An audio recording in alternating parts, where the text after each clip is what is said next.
अस्सलाम वालेकुम। आज की वीडियो में मैं आपको बताऊंगी कि मैं अपना टाइम कैसे मैनेज करती हूँ काम करने के लिए, क्योंकि बहुत सालों में मैंने ये सीखा है कि टाइम को मैनेज करने की भी कुछ ट्रिक्स होती हैं। आप अपने ऊपर बर्डन लिए बगैर भी बहुत अच्छे तरीके से अपना टाइम मैनेज कर सकते हैं। अब कल मुझे क्वेश्चन आया था कि आप टाइम कैसे मैनेज करती हैं with married life and kids. I am not married, लेकिन फिर भी मेरी बहुत सी रिस्पॉन्सिबिलिटीज़ हैं जो मुझे हर रोज़ पूरी करनी पड़ती हैं, और उनको मैं कैसे मैनेज करती हूँ विदाउट हैविंग एनी मेड। कोई हेल्पर नहीं होती, फिर भी मैनेज हो जाता है। इतना मुश्किल नहीं होता मैनेज करना। उसके बारे में बात करेंगे डिटेल से, पर मैं पहले आपको ये मैगज़ीन दिखा दूँ। आज इसका जो पेज मैंने खोला है, it is quite interesting actually. बहुत डिफरेंट इंटीरियर है, बहुत सी बुक्स हैं। आई थिंक बेड के ऊपर इतनी बुक्स रखना is not a good idea, और बेड के ऊपर एग्जैक्टली आर्ट वर्क लगाना भी अच्छा आइडिया नहीं है, आपके ऊपर गिर सकता है। ऐसा कार्पेट हमारे पास भी है। काफ़ी मैक्सिमिज्म टाइप का मैगज़ीन है, but it's very very interesting. ज़रूरी नहीं है कि जो इस वीडियो में मैं आपको बताऊँ वो चीज़ें आपके लिए भी सूटेबल हों। हर एक की हेल्थ की अपनी सिचुएशन होती है। मैं बचपन में बहुत ज़्यादा गेम्स वगैरह खेलती थी, स्पोर्ट्स खेलती थी, इसलिए मुझे एक्टिव रहना और एक्टिव लाइफस्टाइल अच्छा लगता है, मुझे सूट करता है। और मैं बहुत ज़्यादा हेल्दी फूड भी खाती हूँ, घर का फूड। हम कोशिश करते हैं जंक फूड लेकर ही ना आए। बहुत कम ऐसा होता है हम लेके आते हैं, जब लेकर आते हैं तो सबसे ज़्यादा मेरे ख्याल में मैं ही खाती हूँ। हेल्दी फूड से भी आपको बहुत एनर्जी मिलती है काम करने के लिए, और काम करने के लिए energy is the first thing, right. दूसरी चीज़ जो काम करने के लिए ज़रूरी होती है वो है टाइम मैनेजमेंट। टाइम मैनेजमेंट के लिए ना मैं बिल्कुल बेसिक सी चीज़ फॉलो करती हूँ। जैसे हम लोग एग्ज़ाम्स देते थे और हमने अपने 3 घंटे के अंदर अंदर ही सारा पेपर करना होता था, सारे क्वेश्चन सॉल्व करने होते थे, तो फिर हर क्वेश्चन को हम आधा घंटा दे देते थे। ऐसे ही मैं इसी बेसिक फार्मूले पे ही अपने पूरे दिन का काम करती हूँ। मैं पहले ये देख लेती हूँ कि मैंने इम्पोर्टेंट सबसे ज़्यादा क्या काम है, वो करने को इम्पोर्टेंस देती हूँ सबसे पहले। और सफाई भी मैं कोशिश करती हूँ डेली मैं कुछ ना कुछ साफ़ कर लूँ, कोई ना कोई चीज़ मैनेज कर लूँ, कुछ ऑर्गेनाइज कर लूँ हर रोज़। आई थिंक अपने दिन को आप डिवाइड करें, काम को भी टाइम दें और अपने आप को भी टाइम दें, हाइजीन को भी टाइम दें, और इम्पोर्टेंस दें अपने एंटरटेनमेंट को भी। ये सारी चीज़ें जो है वो एक दिन में आप में करनी होती हैं, तो उसी हिसाब से अपना टाइम जो है वो उसको डिवाइड कर लें। बहुत से लोगों को मैंने देखा है जो मैरिड होते हैं, उनके बच्चे भी होते हैं, और फिर भी वो बहुत सा काम करते हैं। बहुत सी ख़वातीन को मैंने देखा है। आई नो थोड़ी थोड़ी हेल्प को ले लेते हैं, जैसे आप मशीन से हेल्प ले सकते हैं। फॉर एग्ज़ाम्पल मैं ऑटोमेटिक मशीन को ही यूज़ करती हूँ, मैं सोच रही हूँ कि डिश वॉशर भी ले लेना चाहिए। तो आप अगर डोमेस्टिक हेल्प नहीं ले रहे तो फिर आपको मशीन से थोड़ी सी हेल्प लेनी पड़ती है। And why I don't have a maid, या that's a big question. Actually हमारे घर जो है ना, वो एक मेड काम करती थी जो खुद ही सब कुछ मैनेज कर लेती थी, बहुत ऑनेस्ट थी, और उनको आपको देखना भी नहीं पड़ता था। मुझे उसकी इतनी आदत पड़ गई थी कि मुझे उनके जाने के बाद, फौत हो गई हैं वो, उनके जाने के बाद मुझे कभी भी कोई मेड ऐसे लगी नहीं। अच्छी मेड मिल जाती है, मगर बहुत प्रोफेशनलिज्म था उनमें। आप लोग भी सुनेंगे तो हैरान हो जाएंगे। वो गपशप भी तब लगाती थी जब हमारा मूड होता था लगाने का। आई मीन ये प्रोफेशनलिज्म में आती है बात, क्योंकि जिसके घर आप काम कर रहे हैं ना, वो अपने इश्यूज़ को देख रहा होता है हर रोज़। वो हर वक्त आपके इश्यूज़ को बैठ के जो है वो सॉल्व नहीं कर सकता, राइट। तो अगर आपका बहुत इंपॉर्टेंट इशू है तो आप ज़रूर शेयर करें, मगर अगर आप डेली सिर्फ बातें करने के लिए ही आ रहे हैं तो अगले का टाइम वेस्ट होगा। उसके बाद मुझे बहुत कम कोई अच्छी मेड मिली। एक मेड तो इतनी ज़्यादा प्रॉब्लमेटिक थी, बुराई नहीं करनी चाहिए किसी की, लेकिन उसके अंदर नेचर में रश बहुत ज़्यादा था, आराम से काम नहीं करना, मगर टेलीफोन पे कई कई घंटे बात कर सकती थी वो। उसने एक दफ़ा क्या किया कि मैं पेंटिंग कर रही थी और उसी वक्त ही वो आ गई। मैंने अपना सामान अभी पूरा उठाया नहीं था पेंटिंग का, तो मैं उससे साइड से सफाई करवा रही थी, मगर सफाई करते करते मैंने अपना आर्ट वर्क उठा के साइड पे करना था ताकि वो वहाँ से सफाई कर ले, मगर उसने अपना जो पाँव है वो सीधा मेरे आर्ट वर्क की बैक साइड पे लगा दिया। बहुत जल्दी में होती थी वो हर वक्त, और उसके पाँव का पूरा प्रिंट मेरी पेंटिंग की बैक साइड पे आ गया। वो देखते साथ ही मैंने सोचा अब चाहे बिक जाए, और मैं सारी रात बैठ के इसके पाँव का निशान मिटा रही हूँ, और वही हुआ, वो बिक गई पेंटिंग, और मैं सारी रात बैठ के उसके पाँव का निशान ही मिटाती रह गई, और वो मिट ही नहीं रहा था। वो लाइट तो हो गया था, डिसअपियर नहीं हो रहा था, इतना बुरा इंप्रेशन उसका पड़ना था। मुझे यही डर था कोई बुरा रिव्यू ना मिल जाए अगर इस तरह की पेंटिंग जाए तो। अब ऐसा जो पेंटिंग का डिफेक्ट नहीं था, तो बैक साइड पे चीज़ थी, बैक पे मैं साइन करने थे, मगर मैं इतनी कोशिश करती हूँ कि बैक साइड भी साफ़ सुथरी हो पेंटिंग की, जब बायर्स को मिले तो पेंटिंग बिल्कुल क्लियर हो। मैं मोस्टली अपना काम भी सीधे हैंग नहीं करती अपने घर में कि बैक साइड उसकी गंदी ना हो, क्लियर रहे पेंटिंग। फिर बहरहाल वो प्रिंट उतरा ही नहीं उसके पाँव का। फिर मुझे पेंट लेके बैक साइड से मैच करके पीछे की तरफ पेंट करना पड़ा, और वो और स्टूपिड लग रहा था। ऐसा लग रहा था कि कुछ डिफेक्ट है जिसको छुपाने की कोशिश की जा रही है, जैसे कैनवस फटा हुआ है पीछे से, क्या प्रॉब्लम है। बहरहाल फिर मैंने वो भेज दी पेंटिंग।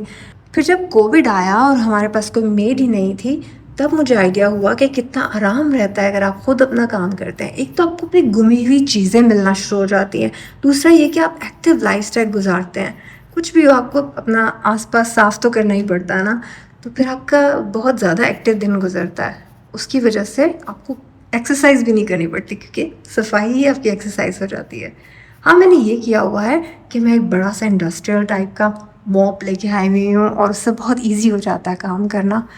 तो मैं वैसे आप लोगों को भी रिकमेंड करूँगी कि इस तरह की कोई चीज़ ले लें ताकि आप लोगों को ईजी लगे मैनेज करना, मेंटेन करना सफाई को भी, और सारे काम भी बाकी के हो जाएं।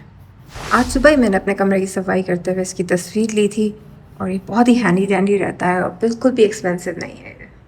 आप जिन भी चीज़ों को अपनी ज़िंदगी में ऐड करते हैं, जिन भी कामों को ऐड करते हैं, शुरू शुरू में उसको करना मुश्किल होता है, क्योंकि आपके पास रूटीन में पहले तो उसके लिए टाइम होता नहीं था। अब नई चीज़ है तो उसके लिए टाइम निकालना शुरू में इतना इजी नहीं लगता, पर आहिस्ता आहिस्ता ये होता है कि आपकी हैबिट बन जाती है और आप टाइम भी निकाल लेते हैं उस काम के लिए, फिर वो इजी लगना शुरू हो जाता है। फिर से आंधी चल रही है, नाइस। इस पेंटिंग में मैंने ब्लू कलर्स ऐड किए हैं, मुझे लग रहा है यही कमी थी इसमें। ये ब्लूज़ जो हैं ये अच्छे लग रहे हैं, यहाँ पे थोड़े थोड़े शेडोज जहाँ पे है या डार्क्स जहाँ पे है वहाँ पे मैं ऐड कर रही हूँ blue colours. I can totally understand कि अगर आपके ऊपर बहुत ज़्यादा रिस्पॉन्सिबिलिटीज़ हैं तो फिर इतना इजी नहीं होगा काम करना, और अगर आप काम को बर्डन समझने के बजाय बेस्ट लाइफस्टाइल समझ के करेंगे तो फिर आपको मेंटली ड्रेन नहीं करेगा काम, फिर आपको लगेगा कि यही बेस्ट है, विच एक्चुअली इट इज़। आप इमेजिन करें ना, कुछ भी करना ना पड़े आपको, सब कुछ होता हुआ मिल जाए, तो फिर आपके ब्रेन को प्रॉब्लम सॉल्विंग की जो आदत है, जो कुदरत ने नेचर में रखा हुआ है, फिर वो प्रॉब्लम्स खुद ही क्रिएट करेगा। कहते हैं ना, खाली दिमाग शैतान का घर होता है। तो मैं इस पर स्ट्रांगली बिलीव करती हूँ, क्योंकि फिर आप बिला वजह फालतू बातों के बारे में सोचते रहते हैं। तो बेहतर यही है कि आप काम में ही दिल लगाएं और एक बिज़ी लाइफस्टाइल को ही अच्छा लाइफस्टाइल समझें। आप ये समझ सकते हैं कि वही एक्सपेंसिव लाइफस्टाइल है। मतलब अगर आपको पे करना पड़े कि कैसा लाइफस्टाइल हो, तो आप अपने माइंड को एक्टिव रखना और फिज़िकली भी एक्टिव रहने को अच्छा लाइफस्टाइल समझेंगे।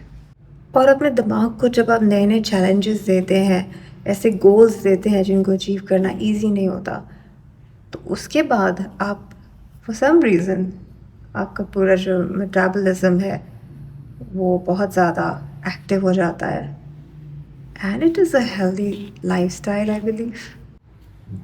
फिर बहुत सी ड्रीम्स आपकी आंखों में नज़र आना शुरू हो जाती हैं, फिर बहुत सी डिज़ायर्स और पैशन आपके अंदर नज़र आता है, जो कि आपको खुद भी नज़र आता है और आपको उससे खुशी मिलती है। अब ऐसा नहीं है कि सब कुछ परफेक्टली डिज़ाइन हो जाता है और आपका डे बहुत अच्छा प्लान हो जाता है। कई बार ऐसा होता है कि जैसा प्लान किया होता है वैसा दिन गुजरता ही नहीं है, विच इज़ कम्प्लीटली फ़ाइन। कोई रिश्तेदार आ जाता है, कहीं पे और आपका टाइम स्पेंड हो जाता है, कुछ ना कुछ और एक्टिविटीज़ आ जाती हैं, आप उसको उसी तरह से ही लें कि वो दिन वैसे ही गुजरना था, फिर नेक्स्ट डे आप अपना काम कंटिन्यू कर लें। इसका प्रेशर लेने की ज़रूरत नहीं होती, ये सबके साथ ही होता है। अगर आप समझ रहे हैं कि बाकी दुनिया बहुत अच्छे तरीके से मैनेज कर रही है, देन यू आर रॉन्ग। सभी स्ट्रगल कर रहे होते हैं। बस मैंने ये देखा है कि आप जो भी काम करें, even when you clean your house, तो उसको बहुत ही दिल लगा के करें और उसको अच्छे से टाइम दें, फिर आप उसको एंजॉय भी करेंगे काम को और उसका जो रिज़ल्ट है वो भी आपको अच्छा लगेगा। वैसे ओवरवर्क करने की कोई ज़रूरत नहीं होती, मगर आपका दिल करो ओवरवर्क करने को तो तब आप कर लें, पर अपने ऊपर प्रेशर लेके ओवरवर्क करने की ज़रूरत नहीं होती, क्योंकि आउटकम में कोई फ़र्क नहीं पड़ता। कंसिस्टेंसी से आउटकम फिर भी अच्छा हो जाता है, बर्डन लेने से आउटकम का कुछ भी नहीं बनता। मेरी तो यही कुछ ट्रिक्स हैं। सारे घर का बर्डन वैसे मेरे ऊपर है नहीं, मगर कभी कभी हो भी जाता है, तब भी किसी ना किसी तरह से आप मैनेज कर लें तो अच्छा रहता है। I try my best. कभी मेरे ऊपर सारा काम का बर्डन आ जाए तो मैं कोशिश करती हूँ कि फिर भी अपनी बेसिक एक्टिविटीज़, अपना यूट्यूब चैनल, अपने पेंटिंग को टाइम दे लूँ। वैसे मैंने पूरा पूरा दिन बिल्कुल फारिग रह के भी देखा हुआ है, उसका कोई फ़ायदा नहीं होता। आप फ्रेश नहीं फील करते। At the end of the day आपको यही लगता है कि कुछ नहीं किया, ज़ाया कर दिया सब कुछ। तो आपका दिन प्रोडक्टिव गुजरे ना, फिर आपको आराम करने का भी मज़ा आता है, फिर आपको एंटरटेनमेंट का भी मज़ा आता है। तो बस मेरी यही ट्रिक है, मैं कोशिश करती हूँ दिन में मेजर 2-3 टास्क्स हो जाएं और बाकी आप कुछ घर के काम कर लें और कुछ अपने आप को टाइम दे लें। That is it. इसी से ही करते करते, कतरा कतरा करते करते बहुत सारा काम हो जाता है, समंदर बन ही जाता है। And with this note I would like to say good bye, और दोबारा से मिलेंगे अगली वीडियो में। आपका कोई क्वेश्चन हो तो आप लोग पूछ सकते हैं, आर्ट रिलेटेड क्वेश्चंस हो तो आपको पता ही है, I love to guide you guys from making to selling art. Good bye.